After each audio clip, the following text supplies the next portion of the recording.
پڑی اور اللہ کے رسول نکل گئے. کافروں کی آنکھوں پر اللہ نے پردہ ڈال دیا, ان کو دکھائی نہیں.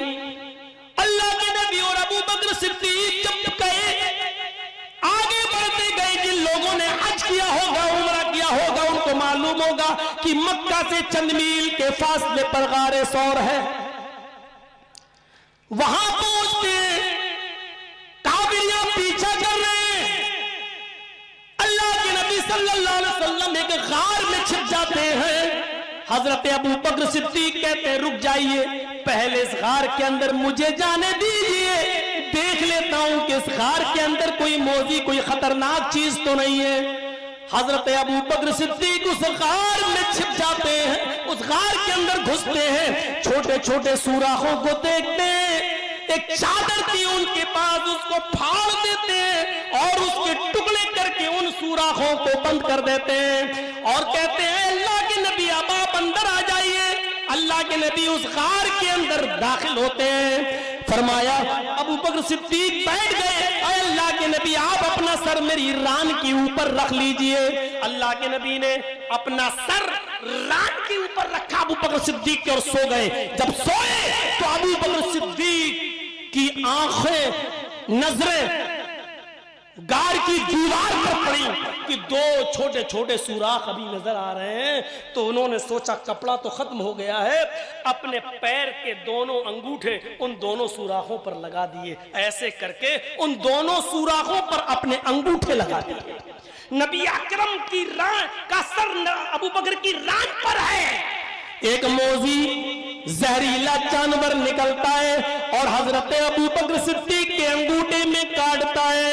ابو بکر صدیق کو اس زہریلے جانور کے کاٹنے کی تکلیف تو ہو رہی ہے, لیکن اپنا پیر نہیں ہلاتے, اپنا انگوٹھا نہیں ہلا رہے, اپنے پیروں کو جنبش نہیں دے رہے ہیں. اگر میں نے پیروں کو جنبش دی, اگر میں نے پیروں کو حرکت دی تو پیر ہل جائیں گے, اور اگر پیر ہل گئے تو جناب محمد رسول اللہ صلی اللہ علیہ وسلم کی آنکھ کھل جائے گی, آپ کی نیند میں ڈسٹرب ہو جائے گا.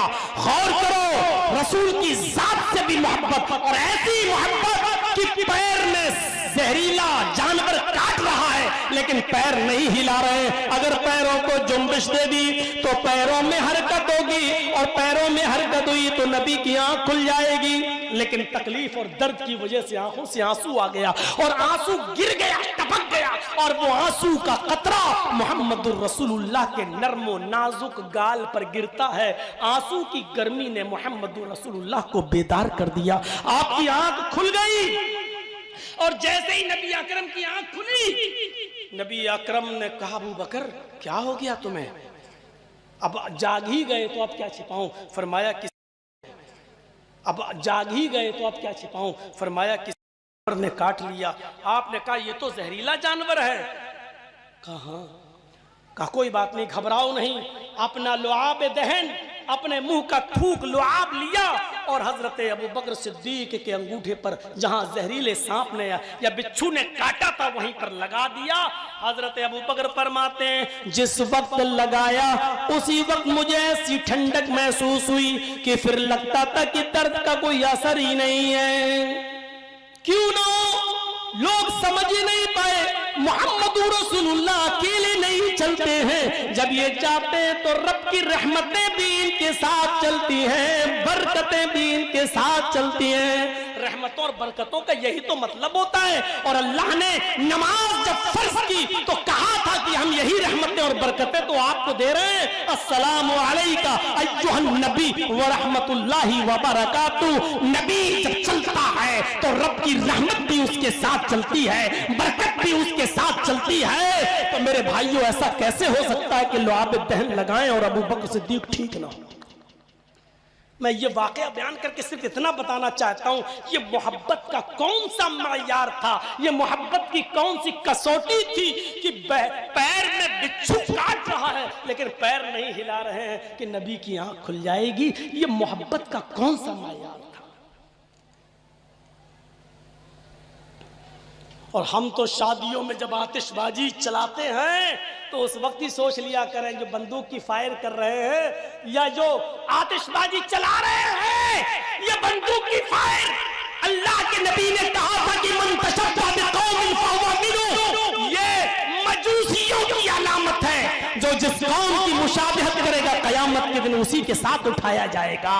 میرے بھائیو تصور کرو، ہم نکاح جیسے سنت جیسے عظیم کام کے لیے جا رہے ہیں، لیکن اس سنت جیسے عظیم کام میں بھی ہم مجوسیت ہمارے یہاں داخل ہو جاتی ہے. ہندوانہ رسم 250-300 باراتیوں کی فوج، بلکہ چوروں لٹیروں کی فوج تیار ہو جاتی ہے، غاصبوں اور ڈاکوؤں کی فوج تیار ہو جاتی ہے. میرے پیارے ساتھیوں، ہم یہ بھی نہیں سوچتے ہیں کہ لڑکی والا کتنا غریب ہے، اس نے کہیں بینک سے لون تو نہیں لیا ہے، اپنی بیٹی کے ہاتھ پیلے کرنے کے لیے اس بیچارے نے کہیں ہماری منمانی بات کو تسلیم تو نہیں کیا ہے.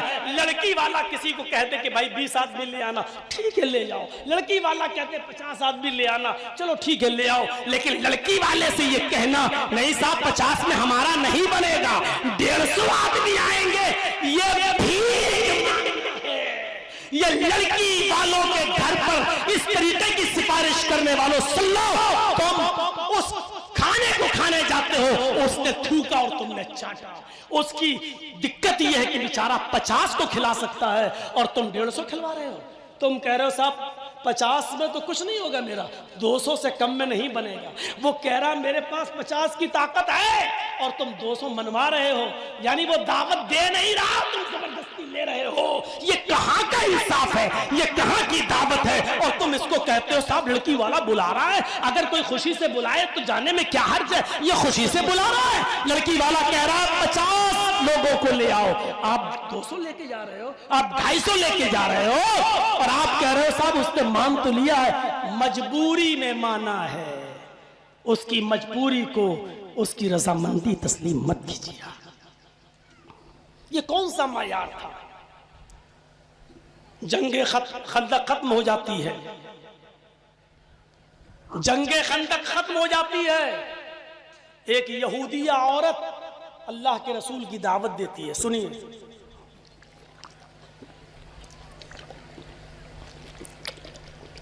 ایک یہودیہ عورت اللہ کے رسول کی دعوت کرتی ہے. اللہ کے رسول نے دعوت کو قبول کر لیا. یہودیہ کے یہاں آپ نے اپنے ساتھی حضرت بشیر کو لیا اور کہا چلو، 2 لوگوں کی دعوت اس میں دی، ہم لوگ چلتے ہیں. آپ صحابی رسول حضرت بشیر کے ساتھ اس یہودیہ عورت کے گھر تشریف لے گئے. اس نے کھانے میں زہر ملا دیا. سنا ہے نا واقعہ؟ میں محبت کا معیار پوچھنا چاہتا ہوں، ایسی محبت بھی آپ نے دیکھی؟ اس نے کھانے میں زہر ملا دیا. اللہ کے رسول نے کہا کھاؤ. حضرت بشیر سے آپ نے بھی روٹی کا لقمہ توڑا، آپ نے بھی سالن میں ڈبویا، حضرت بشیر نے بھی ڈبویا. حضرت اللہ کے رسول نے منہ میں رکھا، حضرت بشیر نے بھی منہ میں رکھا. حضرت بشیر نے لقمہ چبایا اور کھا گئے. اللہ کے رسول نے لقمے کو چبایا، لیکن کچھ عجیب ذائقہ لگا، زہر ملا ہوا تھا، گوشت کا ٹیسٹ کچھ عجیب سا لگا، تو آپ نے اس کو تھوک دیا. فرمایا کہ اس کھانے میں زہر ملا ہوا ہے. حضرت بشیر نے کیا کہا؟ اے اللہ کے رسول، قسم اس ذات کی جس کے قبضے میں میری جان ہے، جب کھانے کا لقمہ میں نے اپنے منہ میں رکھا، مجھے اسی وقت پتا چل گیا تھا کہ کھانے کا ٹیسٹ اور ذائقہ بدلا ہوا ہے، مجھے بدمزہ نظر آیا. آپ نے کہا بشیر پھر تم نے تھوکا کیوں نہیں؟ فرمایا اللہ کے رسول، میرے سامنے اللہ کا پیارا نبی بیٹھا ہے، اللہ کا پیارا رسول بیٹھا ہے، میری غیرت نے گوارا نہیں کیا کہ منہ کا لقمہ آپ کے سامنے تھوکوں. میں نے بے ادبی محسوس کی، میں نے آپ کی بے عزتی محسوس کی. اگر میں تھوکوں گا تو یہ آپ کی شان میں گستاخی نہ ہو. میں اس زہریلے لقمے کو کھا گیا. اس زہر کے اثر سے حضرت بشیر بعد میں انتقال کر گئے. اللہ کے رسول نے اپنا قصاص کو معاف کر دیا. اے یہودیہ، تو نے مجھے زہر دیا، میں نے تجھے معاف کر دیا. لیکن حضرت بشیر جو تیرے دیے ہوئے زہر سے انتقال کر گئے ان کا قصاص لیا جائے گا. مجمع عام میں اس یہودیہ عورت کو لایا گیا اور اس کو قتل کر دیا گیا. حضرت بشیر کا قصاص لیا گیا کیونکہ اسلام میں قتل کا بدلہ قتل ہے, اس کا قصاص لیا گیا. میں اس واقعے کو سامنے رکھ کر میرے بھائیوں صرف اتنا بتانا چاہتا ہوں آپ سے کہ یہ کون سا معیار تھا محبت کا کہ ذائقہ پتہ چل گیا, مزہ پتہ چل گیا کہ اس کھانے میں اچھی چیز نہیں ہے, بد مزہ ہے, نقصان پہنچائے گا یہ کھانا, لیکن اس کے باوجود چبا رہے ہیں اور کھا رہے ہیں. یہ تھوک اس لیے نہیں رہے کہ محمد رسول اللہ کی بے ادبی ہو جائے گی. یہ محبت کا کون سا معیار تھا؟